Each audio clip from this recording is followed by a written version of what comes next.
Napansin mo na ba na habang mas hinahabol mo ang mga tao, mas lalo silang lumalayo? At kadalasan, habang mas marami kang ibinibigay sa sarili mo, mas nagiging parang wala ka.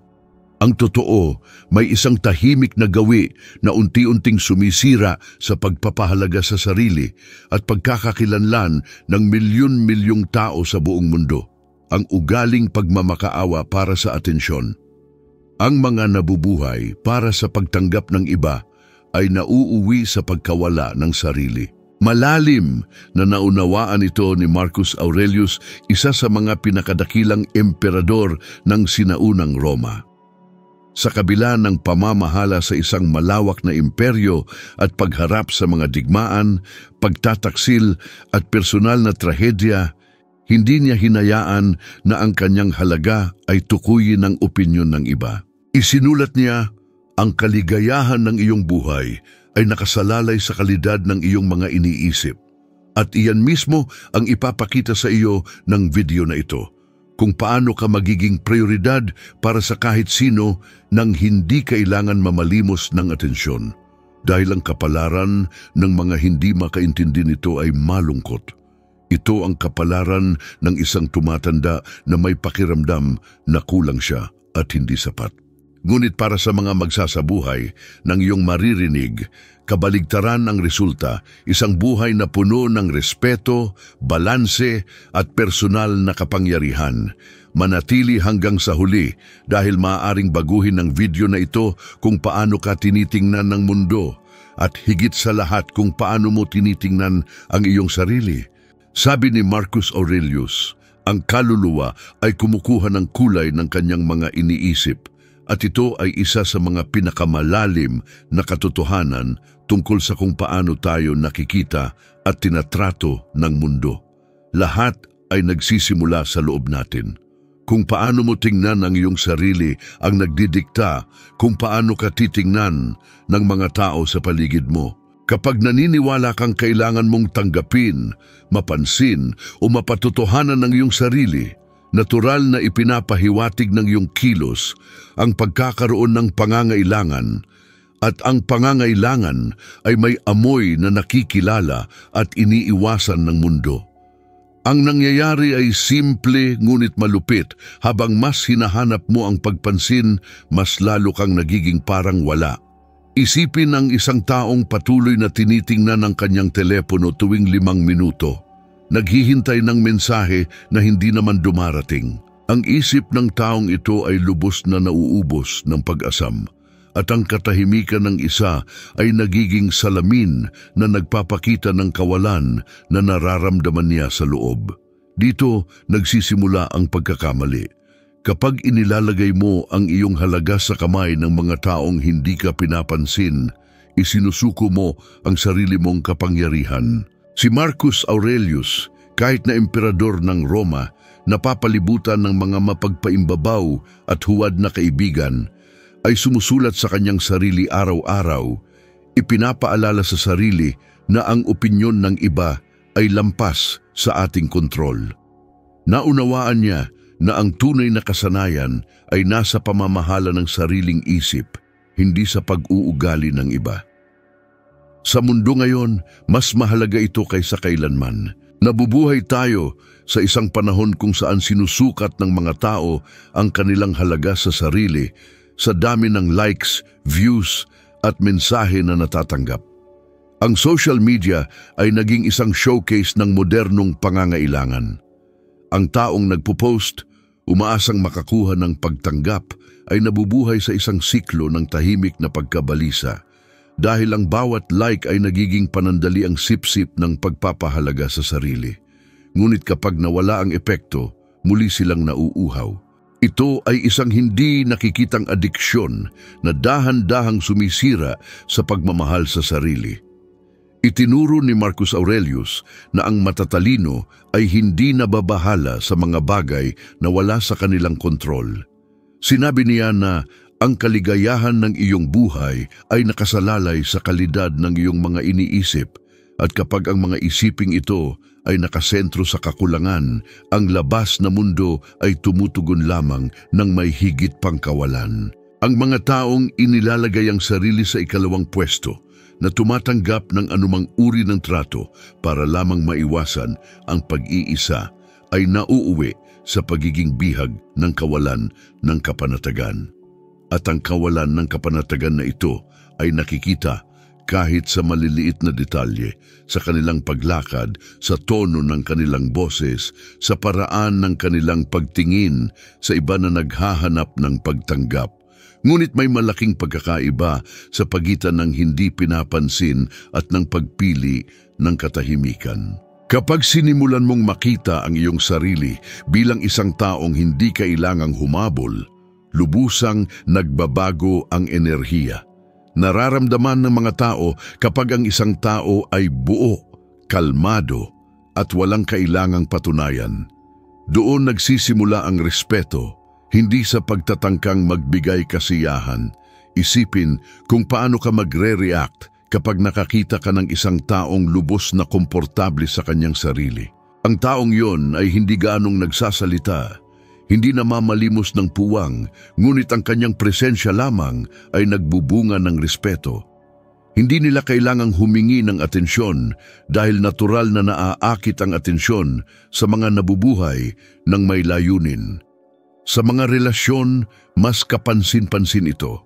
Kapag naramdaman ng isang tao na handa kang tanggapin ang anumang bagay para lamang hindi mawala ang relasyon, nagbabago ang dynamics. Nawawalan ng interes ang kabilang tao dahil ang likas na ugali ng tao ay lumalayo sa mga bagay na tila masyadong available. Ang halaga ay nasa balanse. Itinuturo ng stoicismo na dapat tayong kumilos ng may pagmamahal, ngunit walang pagdepende. Dapat tayong maging naroroon, ngunit hindi kailanman nakakulong. Ito ang esensya ng ginagawa ni Marcus Aurelius araw-araw, kahit na sinubukan ng lahat ng nasa paligid niya na hilahin siya palayo sa kanyang sentro.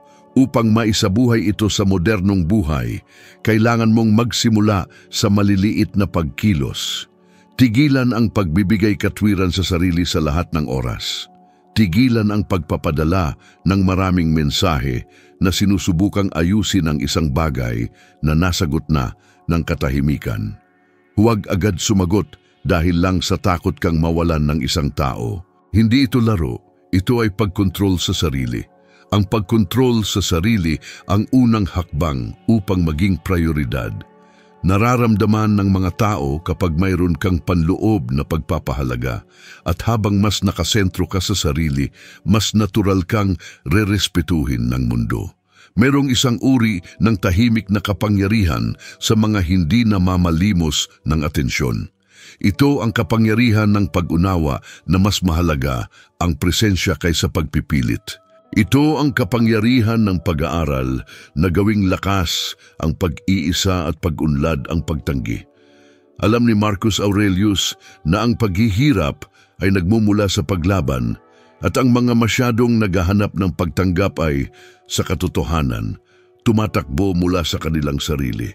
Kapag tumigil ka sa paghabol sa mga hindi ka pinahahalagahan at bumaling ka sa loob, may nagbabago. Nagbabago ang iyong kilos, nagbabago ang iyong tindig, nagbabago ang iyong enerhiya. At sa sandaling iyon, nagsisimulang makita ka ng mga tao ng iba. Dahil sa kaibuturan, palaging pinapaboran ng mundo ang mga inuuna ang kanilang sarili. At iyan ang unang aral na naghihiwalay sa mga nabubuhay sa paghahanap ng pagkilala mula sa mga natural na kinikilala. Sabi ni Marcus Aurelius, hindi natin dapat sayangin ang oras sa pagtalakay kung ano ang isang mabuting tao, kundi sikaping maging isa. Ito ay isa sa mga pinakamakapangyarihang pahayag na kanyang iniwan at nagtatago ito ng sikreto para maging prioridad nang hindi kailangan humingi nito. Sa isang mundong kung saan karamihan ay labis na nagsasalita at kaunti ang ginagawa, ang tunay na pagkakakilanlan ay nagmumula sa tahimik na kilos, presensya at pagiging pare-pareho. Hindi kumukonekta ang mga tao sa walang laman na salita, kundi sa mga kilos na nagpapahiwatig ng kumpiyansa at tunay na halaga. Ang katotohanan ay maraming tao ang gustong hangaan, ngunit kakaunti ang handang bumuo ng isang bagay na lumilikha ng paghanga. Gusto nila ng respeto, ngunit nagre-react ng pabigla-bigla. Gusto nila ng pag-ibig, ngunit nagbibigay ng kawalan ng kapanatagan. Si Marcus Aurelius, kahit na emperador, ay hindi nag-abala sa pagkumbinsi sa iba na siya ay matalino o makatarungan. Siya ay ganun lang. Sa gitna ng mga digmaan, pagtataksil at sakit, pinanatili niya ang balanse at kalmado, kumikilos ayon sa kanyang mga prinsipyo kahit walang nakakakita. At iyan mismo ang nawawala sa marami ngayon, ang pagiging kaisa. Ngayon, ang halaga ng isang tao ay sinusukat sa kung gaano karami ang iniaalok niya sa mundo, hindi sa kung gaano karami ang sinasabi niya tungkol sa kanyang sarili.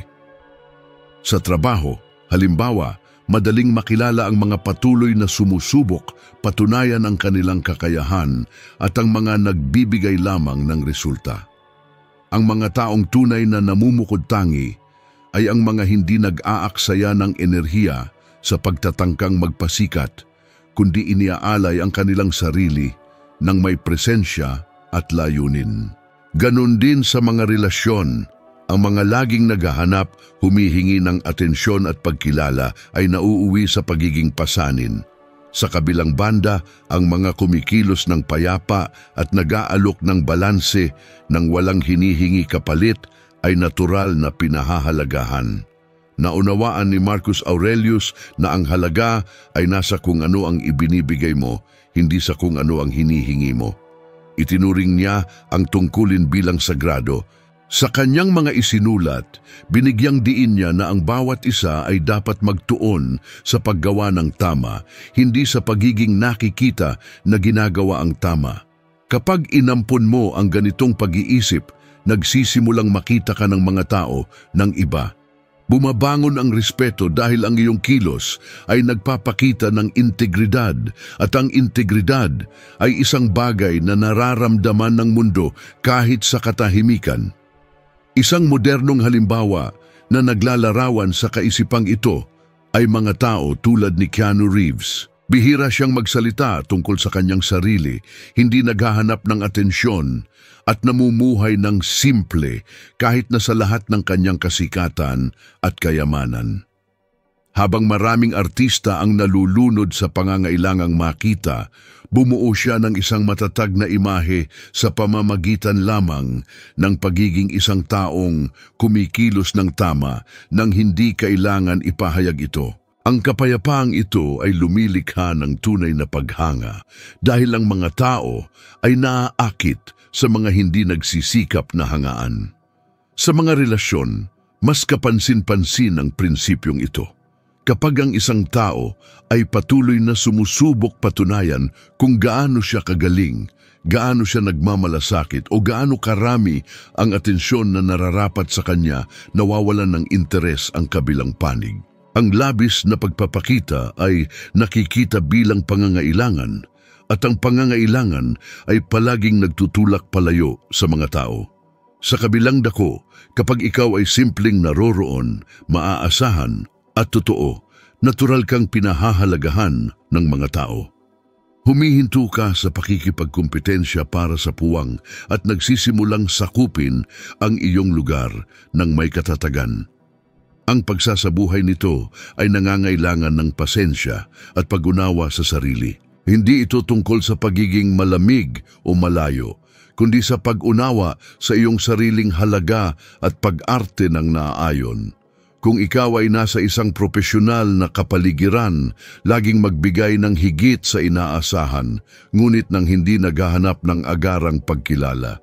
Kung ikaw ay nasa isang relasyon, magpakita ng pagmamahal, ngunit panatilihin ang balanse. Huwag ibigay ang lahat ng iyong sarili ng sabay-sabay dahil ang labis na kasaganaan ay nawawalan ng halaga. Natututo kang respetuhin ng mga tao kapag naramdaman nila na may bigat ang iyong pag-ibig at ang iyong oras. Mayroon ding pagbabago na nangyayari sa mga nagpapasya na mamuhay sa ganitong paraan. Unti-unti, tumitigil ka sa paghahanap ng pagtanggap at nagsisimulang makahanap ng kasiyahan sa simpleng paggawa ayon sa iyong pinaniniwalaan. Ito ang esensya ng stoicismo, ang kalayaan na hindi umasa sa panlabas na pagpapatunay upang makaramdam ng pagiging buo. Naniniwala si Marcus Aurelius na dapat sikaping maging mabuti at ang kabutihan ay sarili nitong sapat na gantimpala.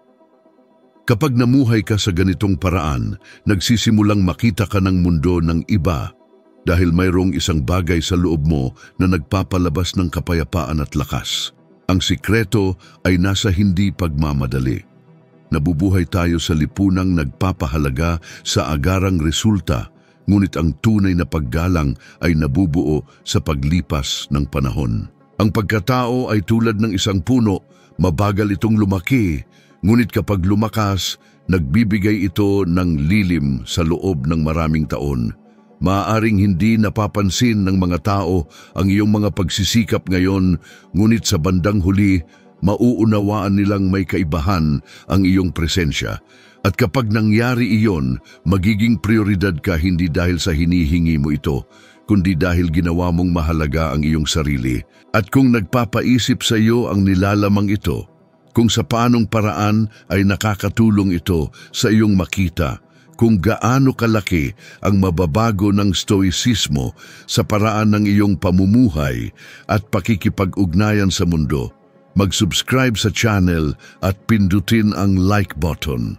Mas mahalaga ito kaysa sa iniisip dahil ang bawat kilos na iyong gagawin ay nakakatulong upang maabot ng mensaheng ito ang ibang tao na maaaring nangangailangan ding marinig ang iyong narinig ngayon. Ito ang pinakasimple at pinakamakapangyarihang paraan upang panatilihing buhay at madaling maabot ang pilosopiyang ito para sa lahat.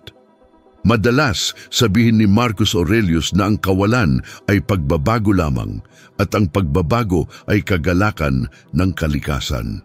Ang simpleng pahayag na ito ay naglalaman ng isa sa pinakamahalagang aral tungkol sa panloob na kalayaan at ang kapangyarihan ng hindi pagkapit sa mga bagay na lampas sa ating kontrol.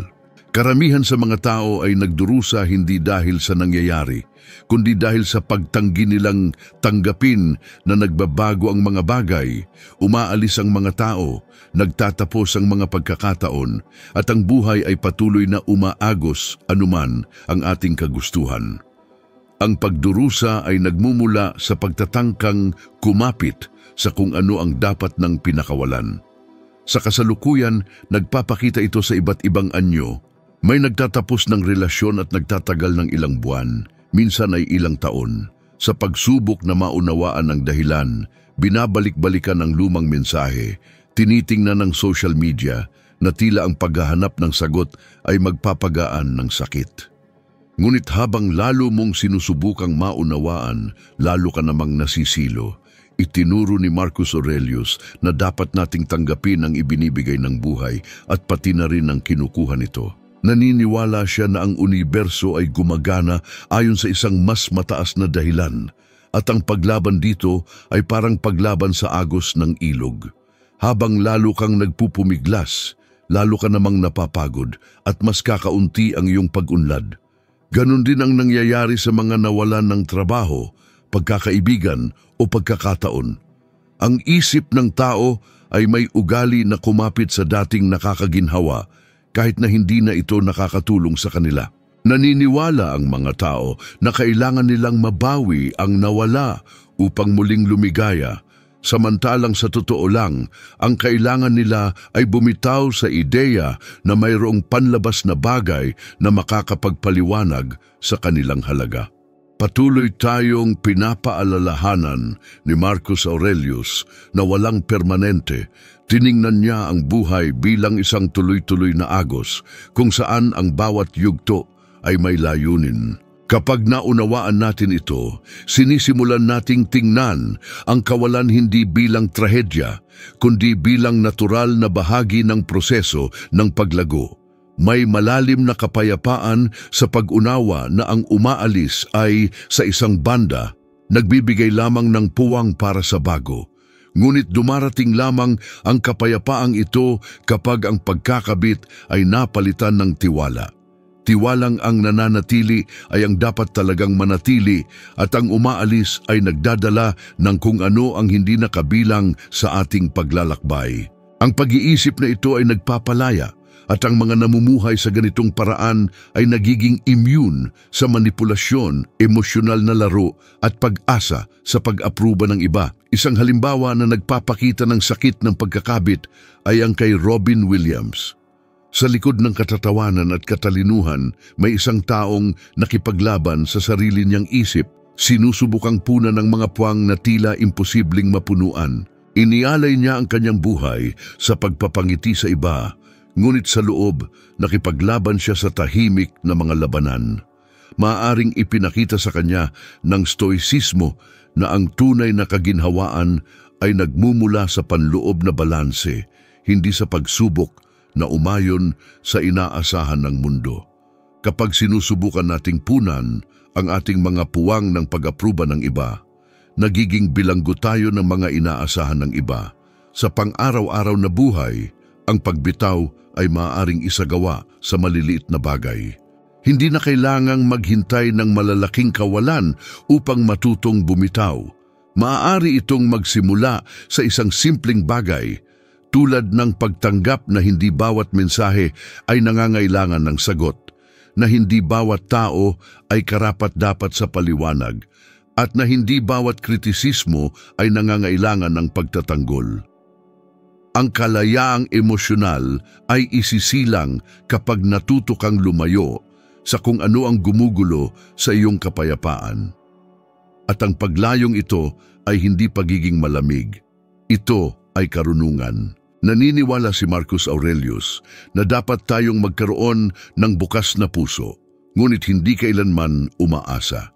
Ang tunay na pag-ibig, tunay na pagkakaibigan, at tunay na tagumpay ay yumayabong lamang kapag mayroong espasyo at sinasakal ng pagkakabit ang espasyong iyon. Ipinakita ng kamakailang pananaliksik sa emosyonal na pag-uugali na ang mga taong nagsasagawa ng maingat na pagtanggap ay may kapansin-pansing mas mababang antas ng pagkabalisa at depresyon. Kinumpirma nito ang nalalaman na ng mga Stoics sa loob ng daan-daang taon. Habang lalo mong sinusubukang kontrolin ang hindi makontrol, lalo namang nagdurusa ang isip.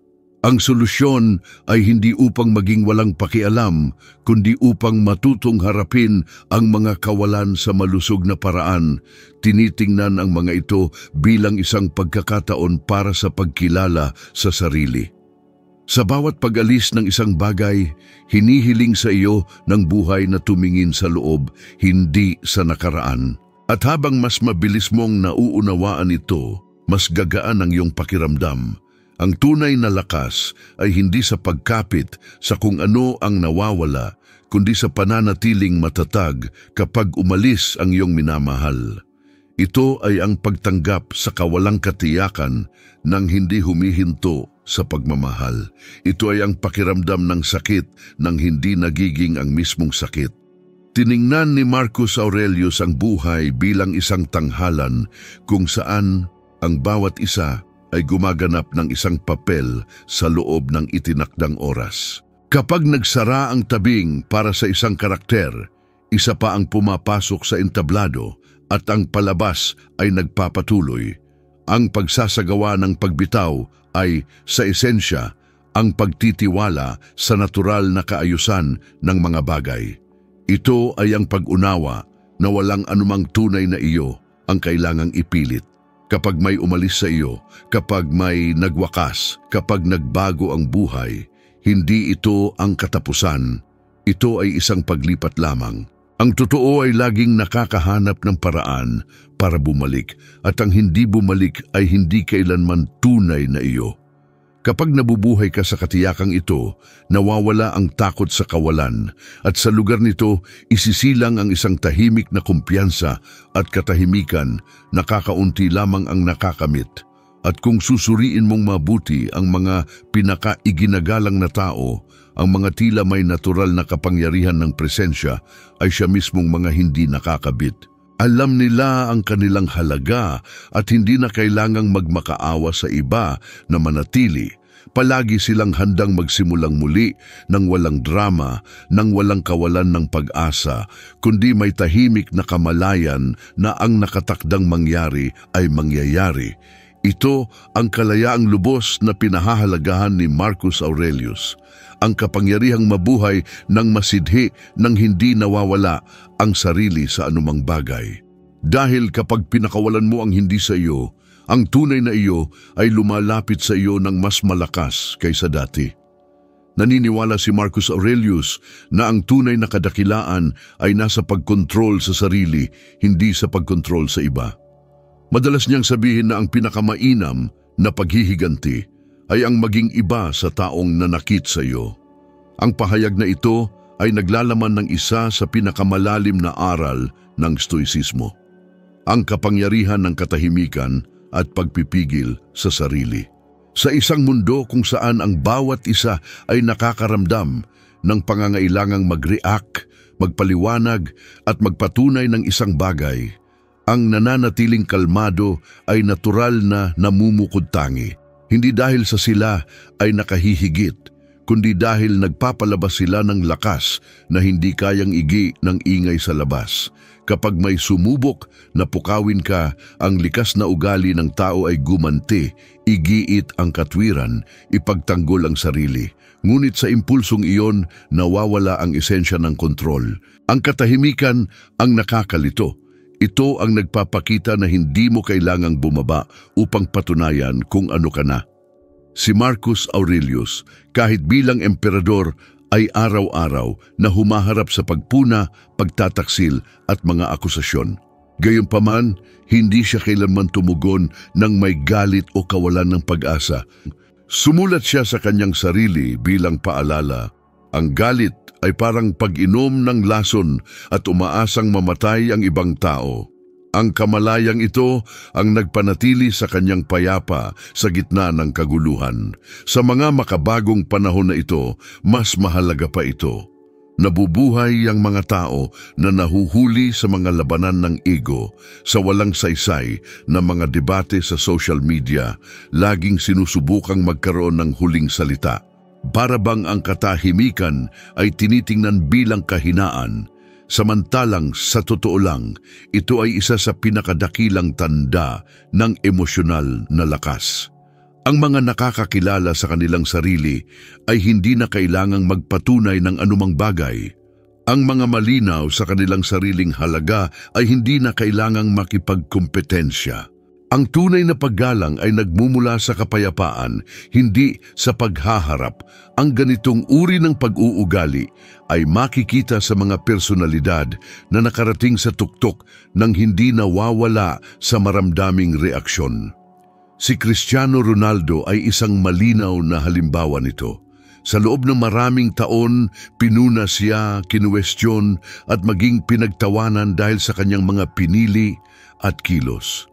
Ngunit ang kanyang tugon ay hindi kailanman dumating sa mga salita. Dumating ito sa mga resulta. Naunawaan niya marahil ng hindi niya napagtanto, isa sa pinakalumang prinsipyo ng Stoicismo, ang malakas na tao ay hindi tumutugon ng may damdamin. Tumutugon sila ng may aksyon. Ang kanyang tagumpay ay isang tahimik na paraan ng pagpapakita na ang ingay mula sa iba ay hindi kailanman nakapagpatinag sa kanyang disiplina. Sa pang-araw-araw na sitwasyon, ang kapangyarihan ng katahimikan ay nagpapakita sa maliliit na paraan. Kapag may umapi sa iyo at pinili mong hindi mag-react, hindi ito tanda ng kahinaan. Ito ay isang gawa ng pagpipigil sa sarili. Kapag sinusubukan kang pukawin ng isang katrabaho at tumugon ka ng mahinahon, doon isisilang ang paggalang. Mas matalim ang katahimikan kaysa sa anumang salita na sinabi sa init ng damdamin dahil ipinapakita nito na ikaw ay nasa kapayapaan sa kung sino ka at hindi mo kailangan ang pag-apruba ng iba upang maramdaman mong kompleto ka. Sinabi ni Marcus Aurelius na ang nakakainis sa iyo ang kumukontrol sa iyo, at iyon ay isang simpleng katotohanan, ngunit madalas ay hindi pinapansin. Sa tuwing ikaw ay gumaganti ng padalos-dalos, ipinapasa mo ang kontrol ng iyong mga damdamin sa ibang tao. Parang sinasabi mong, kontrolado mo ako. Ngunit kapag pinili mo ang katahimikan, nananatili ang kapangyarihan sa iyong mga kamay. Ang ganitong uri ng kontrol ay hindi lamang psikolohikal. Ito ay pisikal din. Ipinapakita ng mga pag-aaral na kapag tayo ay gumaganti ng may galit o padalos-dalos, naglalabas ang katawan ng mga stress hormone na direktang nakakaapekto sa nervous system at nagpapahina sa emosyonal na balanse. Ang katahimikan sa kabilang banda ay nakakatulong sa pagpapanatili ng malinaw na isip at isang katawan na nasa armonya. Ang pamumuhay ng ganito ay isang pang-araw-araw na pagsasanay. Hindi madaling panatilihin ang iyong balanse kapag ang lahat sa paligid mo ay tila nagtutulak sa iyo patungo sa reaktibidad, ngunit doon nagiging makapangyarihang kasangkapan ang stoicismo. Nagtuturo ito na ang kalmadong tugon ang pinakamahanga-hanga. Dahil sa isang mundo kung saan ang lahat ay sumisigaw, mas nakakakuha ng pansin ang katahimikan. Ang katahimikan ang nagpapakita ng kumpiyansa, na nagpapakita ng pagkakaiba sa pagitan ng mga kumikilos ng padalos-dalos at ng mga kumikilos ng may layunin. Kapag huminto ka sa pagsubok na patunayan ang iyong halaga, sinisimulan na itong kilalanin ng mundo. Parang kusa na lang dumadating ang respeto nang walang kahirap-hirap. Napapansin ng mga tao kapag mayroong nagtataglay ng kakayahang kontrolin ang sarili. Ang ganitong kalmadong presensya ay nagbubunga ng pagtataka, at ang pagtataka naman ay nagiging paghanga. At ang pinakakaakit-akit ay, habang mas natututo kang pigilin ang bugso ng damdamin na kumilos, mas gumagaan ang buhay. Nawawalan ng saysay ang mga salita ng iba, hindi ka na apektado ng mga paghamon, at ang dating nakapagpapagulo sa iyo ay nagiging ingay na lang sa likuran. Ang katahimikan ng malakas ay hindi kawalan ng reaksyon. Ito ay isang sinadya at pinag-isipang desisyon. Ito ay ang pagkaunawa na hindi bawat laban ay karapat-dapat sa iyong oras, hindi bawat pagkakamali ay nangangailangan ng tugon, at hindi bawat opinyon ay mahalaga. Ang taong kilala ang kanyang sarili ay matalinong pipili kung saan ilalaan ang kanyang lakas. At iyan ang tunay na kapangyarihan, ang pag-alam kung kailan magsasalita at higit sa lahat kung kailan mananahimik. Naniniwala si Marcus Aurelius na ang taong marunong ay dapat maging tulad ng isang bato na binubunggo ng mga alon, ngunit hindi ito naigagalaw. Ang mga alon ay nagkakalat lamang dito at nawawalan ng puwersa. Ang metapora na ito ay sumasaklaw sa ideyal ng stoikong pagpipigil sa sarili. Kapag naabot mo ang ganitong kalagayan, wala nang anumang makapagpapagulo sa iyo. Hindi mo kailangan maging ang pinakamadaldal, ang pinakagusto o ang pinakapansinin. Sapat na ang maging ang pinakakalmado at nakasentro. Ang kapangyarihan ng katahimikan ay ang kapangyarihan ng mga nakauunawa na walang saysay ang pagpapatunay sa sarili, na ang tunay na halaga ay hindi kailangang ipagtanggol, ito ay kusang nagpapakita. At kapag natutunan mong mamuhay sa ganitong paraan, gumagaan ang buhay, nagiging mas totoo ang mga relasyon, at ang respeto na nagmumula sa labas ay nagiging refleksyon lamang ng kapayapaang nasa loob mo na. Nagbabago ang buhay kapag sinimulan nating ilapat ang mga aral na ito sa ating pang-araw-araw na pamumuhay. Ang mga salita ni Marcus Aurelius ay hindi isinulat upang manatiling nakakulong sa mga lumang aklat, kundi upang isabuhay. Bawat sitwasyon na ating kinakaharap ay isang pagkakataon upang isagawa ang kapanatagan, pasensya at pagpipigil sa sarili. Kapag pinili mo ang katahimikan sa halip na reaksyon, ang kalmado sa halip na galit, at ang katuwiran sa halip na bugso ng damdamin, magsisimula kang maranasan ang panloob na lakas na walang panlabas na makapagpapabuwal. Ito ang diwa ng isang tunay na malayang isip. Kung nakatugon sa iyong damdamin ang nilalaman na ito, pakishare ito sa isang espesyal na tao o sa sinumang sa tingin mo ay makikinabang sa mga pagninilay na ito. Maraming salamat sa iyong pagiging kasama ko ngayon at inaasahan kong makikita kita sa susunod na video.